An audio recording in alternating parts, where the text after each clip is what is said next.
Hay una verdad que llevo escondida en el hueco de la garganta desde hace años. Una verdad tan pesada que a veces siento que me va a romper las costillas solo para salir. Y hoy tengo que contarla. No para aliviarme, porque sé que no hay alivio posible para esto, sino porque es la única forma de seguir existiendo. De admitir que respirar duele, que el reflejo en el espejo es el de una extraña, y que el corazón es un traidor que late con el ritmo de un recuerdo prohibido. La gente cree que el amor tiene una forma, unos límites claros, un manual de instrucciones que todos seguimos. Pero no es cierto. El amor es un océano salvaje y a veces, sin querer, naufragas. Y a veces, te ahogas en aguas que nunca debiste navegar. Todo comenzó, como suelen comenzar estas cosas, en un momento de absoluta normalidad. Mi vida era predecible, segura. Una vida de fotogramas perfectos. Yo soy Marta, la esposa de Lucas, la madre de Adrián. Vivo en un matrimonio de más de 20 años que se había acomodado en la ternura tranquila de la costumbre. Mi esposo Lucas es un hombre bueno, firme, confiable, el tipo de hombre que construye una casa con sus propias manos y que cree que los cimientos son lo único importante. Y yo lo amaba, de esa manera serena y profunda con la que se ama a la persona que se ha convertido en tu hogar. Y Adrián.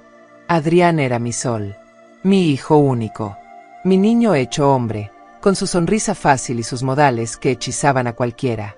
Tenía 22 años, la vida por delante y una luz en los ojos que creía conocer mejor que a mí misma. La grieta apareció un jueves por la noche. Una cena cualquiera. Adrián estaba más callado de lo habitual, jugueteando con la comida, con una sombra en la frente que no era común en él. Lucas hablaba de reformar la terraza, de hormigón y vigas, de cosas sólidas y tangibles. Yo asentía, pero mi mirada no se despegaba de mi hijo. Algo pasaba. Lo sentía en el instinto visceral que une a una madre con su hijo.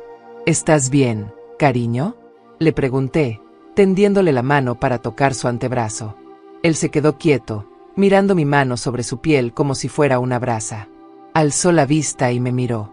Y fue en esa mirada donde todo se resquebrajó. No era la mirada de mi hijo. Era la mirada de un hombre. Intensa, profunda, cargada de una tormenta silenciosa que no supe descifrar. Contenía una pregunta, un dolor, una intensidad que me dejó sin aire. Retiré la mano de un golpe, confundida por mi propia reacción. «Estoy bien, mamá», dijo, y su voz, esa voz que conocía desde su primer llanto, sonó ronca, extraña. Fingí ocuparme de la cena, de recoger platos, de cualquier cosa que me alejara de ese momento. Pero la semilla de la inquietud ya estaba plantada. A partir de ahí, todo se tiñó de una nueva luz. Empecé a notar cosas que, quizás, siempre habían estado ahí, pero yo me negaba a ver. Cómo se quedaba mirándome cuando creía que yo no me daba cuenta. No con la admiración simple de un hijo, sino con una atención devota, absorbente. Como buscaba razones para rozarme, al pasar junto a mí en el pasillo, al alcanzarme algo, al ajustarme un mechón de pelo detrás de la oreja con una excusa torpe. Cada contacto, antes inocente, ahora sentía como una descarga eléctrica que me recorría la espalda. Yo me repetía, una y otra vez, que estaba loca, que estaba leyendo cosas donde no las sabía, que era el cansancio, la crisis de los 40, cualquier cosa, menos la verdad que empezaba a asomar sus tentáculos, monstruosa e inconcebible. Me esforzaba el doble por ser cariñosa con Lucas delante de él, como si con eso pudiera borrar mis pensamientos impuros. Pero Adrián se ponía tenso, se retiraba, se encerraba en su habitación. La atmósfera en la casa se volvió espesa, cargada de todo lo que no se decía. La tensión creció durante semanas, un crescendo silencioso que solo yo parecía oír. Hasta que una tarde, mi esposo Lucas se fue de viaje de trabajo. La casa, de repente, se volvió enorme y silenciosa. Yo estaba en el salón, envuelta en la penumbra del atardecer, intentando leer pero sin poder concentrarme en las palabras. Oí sus pasos en las escaleras. Lentos. Decididos. Mi corazón empezó a latir con una fuerza salvaje. Sabía que mi hijo venía. Sabía que algo iba a pasar. La puerta se abrió y allí estaba él, apoyado en el marco, viéndome. La luz tenue le cortaba el rostro, iluminando esos ojos que ya no podía reconocer. «Tenemos que hablar», dijo. Su voz no sonaba a la de mi hijo. Sonaba a la de un extraño que llevaba meses viviendo bajo nuestro techo. Asentí, sin poder articular palabra. Se acercó y se sentó frente a mí, en el sillón de su padre. La imagen era tan perturbadora que tuve que desviar la mirada. Mamá, empezó, y la palabra sonó como una blasfemia en su boca. Esto me está matando. ¿El qué, Adrián? ¿Qué te pasa? Por favor, dime, supliqué, aferrándome desesperadamente a mi rol de madre, a la normalidad. Él se inclinó hacia adelante, con los codos sobre las rodillas, y se llevó las manos al rostro. Respiró hondo, como si le costara trabajo. No puedo seguir viéndolo, murmuró contra sus palmas. ¿Ver el qué? Alzó la cabeza. Y allí estaba de nuevo. Esa mirada que me desnudaba el alma. Verlo a él, tocarte, verte a ti, reírte con él, vivir en esta casa, contigo, y callarme. El aire se espesó. Cada palabra era un paso más hacia un abismo del que sabía que no podría regresar. ¿Callarte? ¿Qué? Pregunté, aunque en lo más profundo de mí, ya lo sabía. Dios, ¿cómo lo sabía? Se levantó de un salto, inquieto, y se puso a caminar por la habitación. Era un león enjaulado, herido y peligroso. No me hagas esto. Explotó, con una rabia que me estremeció. No finjas que no lo ves. Lo ves. Lo has estado viendo durante meses. Lo sientes igual que yo. Me puse en pie, temblando. El libro se cayó de mis manos al suelo con un golpe sordo que sonó como un disparo en el silencio. Adrián, para. No sé de qué estás hablando, pero tienes que parar, dije, con una voz que no era mía, débil y quebrada. Él se detuvo frente a mí, tan cerca que podía sentir el calor de su cuerpo, oler su colonia, la misma que le regalé en Navidad. Me miró a los ojos, desafiante, desesperado. Te amo, dijo. Las palabras cayeron entre nosotros como cristales rotos. No como un hijo. Te amo como un hombre ama a una mujer. Te deseo. Te necesito. Y me está volviendo loco. El mundo se detuvo. No hubo sonido, no hubo aire, no hubo tiempo. Solo esas 3 palabras, envenenadas, grotescas, aterradoras. Y sin embargo, en algún lugar recóndito y prohibido de mi ser, una parte de mí que odié al instante, las reconoció. No con amor, no, jamás, pero con una comprensión pura y devastadora de que él decía la verdad. Que no era una broma perversa, ni un arrebato de locura. Era la verdad cruda y terrible que había estado creciendo a mis espaldas. No, logré susurrar, retrocediendo. Eres mi hijo. Esto es una enfermedad. Estás confundido. No estoy confundido, gritó, y en su voz había tanto dolor que me partió en 2. He intentado luchar contra esto. He salido con otras chicas, he bebido hasta olvidar, he rezado, pero siempre vuelves tú. Tu risa, tu forma de moverte, tu fuerza. Dios, mamá, eres la mujer más increíble que he conocido en mi vida y vivir así, tan cerca y tan lejos, es una tortura. Sentí náuseas. Un mareo profundo. Me apoyé en la pared para no caer. El horror y una lástima infinita se peleaban dentro de mí. Horror por lo que decía. Lástima por el dolor genuino que destilaba cada una de sus palabras. ¿Qué le habíamos hecho? ¿Qué había hecho yo para crear esta monstruosidad? Esto no puede ser, Adrián, dije, luchando por mantener la cordura. Esto nunca será. Soy tu madre. Tienes que irte. Tienes que alejarte de aquí, buscar ayuda. Él se derrumbó. Literalmente. Cayó de rodillas frente a mí, y enterró su rostro en mis piernas, agarrándose a mí como un náufrago. Y yo, Dios me perdone, me quedé paralizada. Porque el hijo que intentaba consolar se había esfumado, y en su lugar había un hombre destrozado por una pasión imposible.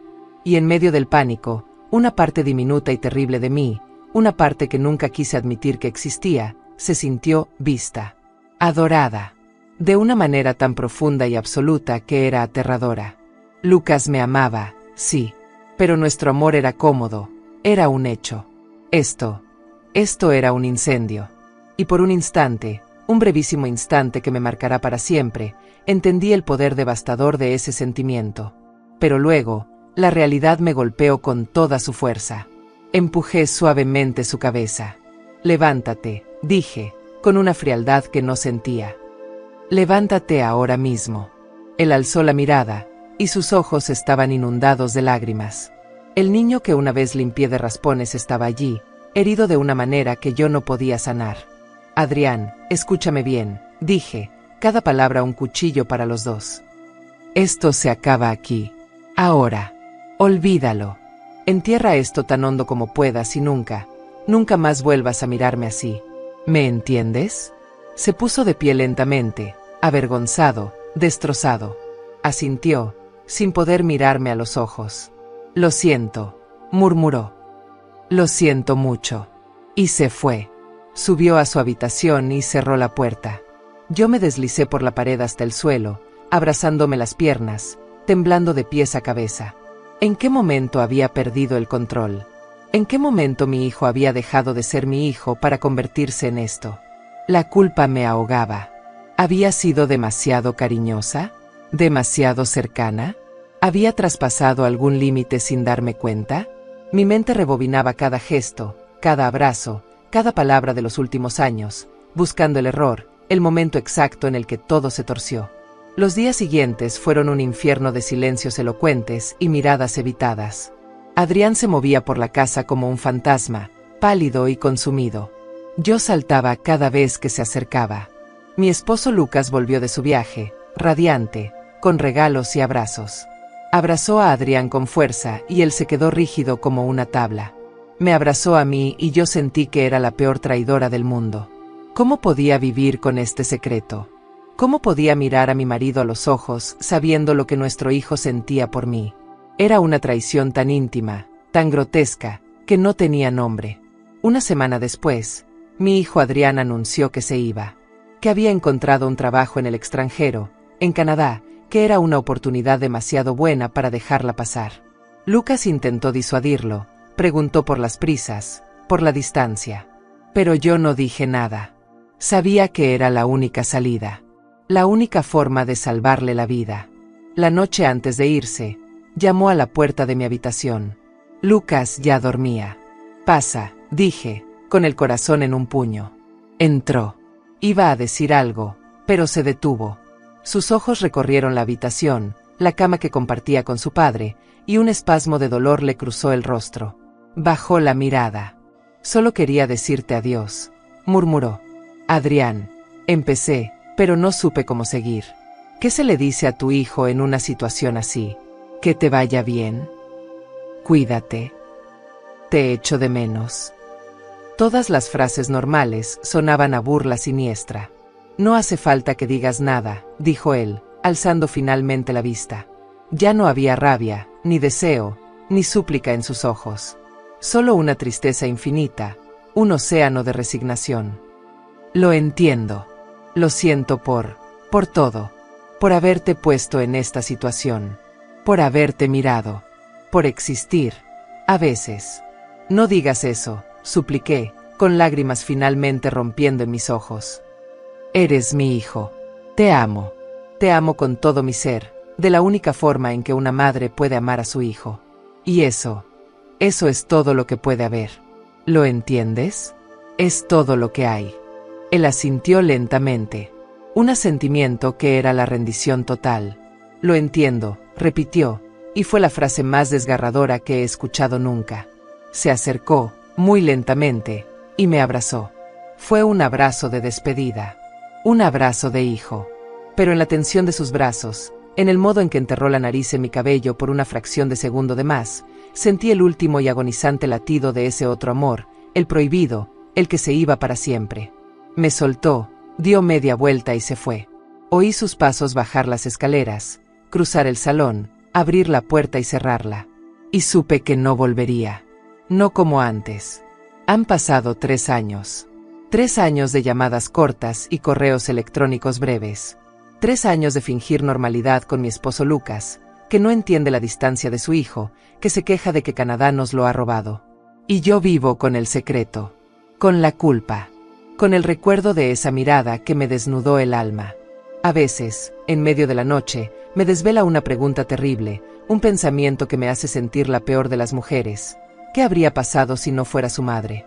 Porque el amor que él sentía, aunque retorcido y mal dirigido, era de una intensidad devoradora.